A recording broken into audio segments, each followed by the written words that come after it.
Boring characters are everywhere, even though drawing cool characters is pretty easy when you follow a few simple design guidelines. Designing characters is what I did for a living for many years, and so in this week's YouTube art school class, I'll share some hopefully valuable tips to help instantly level up your character designs. Oh no, quick, we're late for class.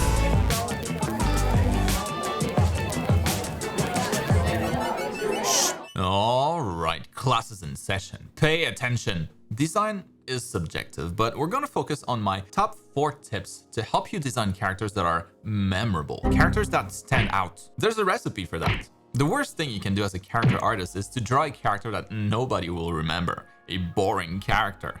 Unfortunately, that's what happens 99% of the time. What do? I'll tell you. Time to whip out your sketch pad and take notes. Let's make sure that your characters always have the following and you'll be all set. Your character's background story, or more simply, the context for your character is where the process all begins. Context is everything. Boring characters will often look like they don't have any, like they're just randomly put together, as if you just walked into a thrift store and then just grabbed a bunch of random stuff on the rack and made that the outfit. When designing characters for video games, we would normally have the game project as context. The characters will need to fit in that world and serve a purpose. But when not working as part of a team, I'd still recommend putting together an imaginary project. In my case here, the characters I'll draw today are from a fictional game about sky pirates who fight each other, kind of like Street Fighter.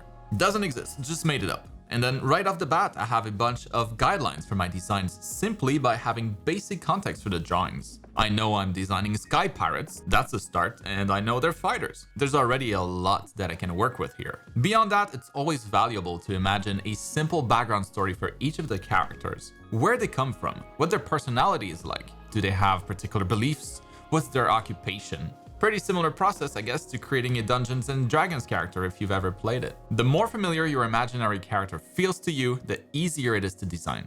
Always find the context for your character first.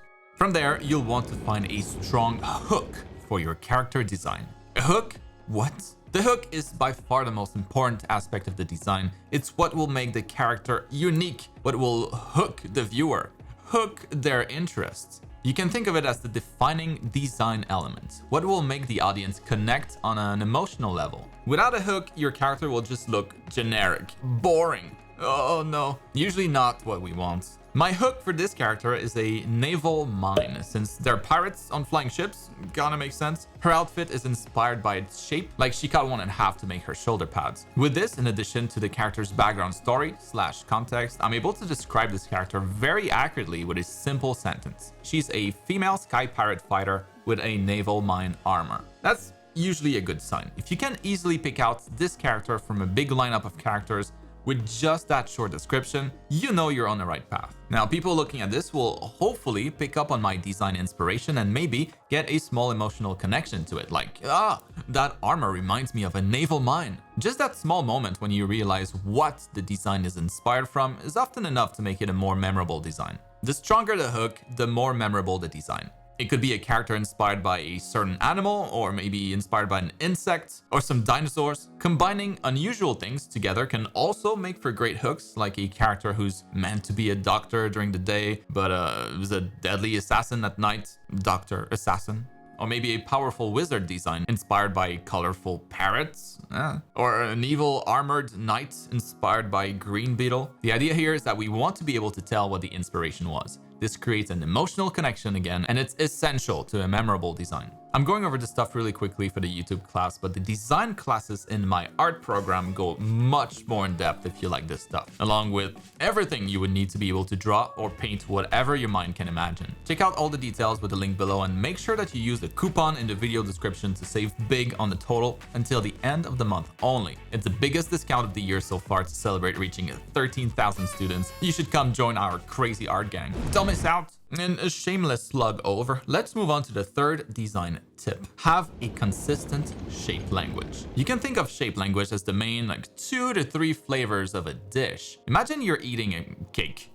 Delicious. The main flavors might be something like sweet chocolate with a hint of vanilla. This tastes good because the flavors work together. Now, what if you added a bunch of jalapenos and some soy sauce? Your cake would probably taste like garbage. There's just too much going on, too many flavors competing. Not that the new flavors are bad, they just don't work with a chocolate cake. Maybe a weird comparison, but think of shape language that way. Choose only a few dominant shapes that match your design direction, 2 to 3, and then reuse them throughout the design. If you're working on an evil character, for example, think about things people might associate negatively with and what their shapes are to make your character design stronger. Evil characters often feature a lot of spikes, darker colors like deadly things you would see at night. Spiders, maybe. Giant centipedes, dead trees, bats, maybe. On the flip side, if you were designing a cheerful, nice character who's meant to be non-threatening, maybe you'd instead go for shapes that remind you of comfort, softness, lots of curves, no sharp corners. My male pirate character here, for example, features a more blocky, boulder-like design where the dominant shape is the triangle. You can see the triangle shape repeated everywhere here. Even when we don't have a clear triangle, the lines I use are straight, just like the edges of a triangle. It's good to have a little bit of variety, so I use a few repeated circles or partial circles throughout as well. But overall, the shape language is very simple.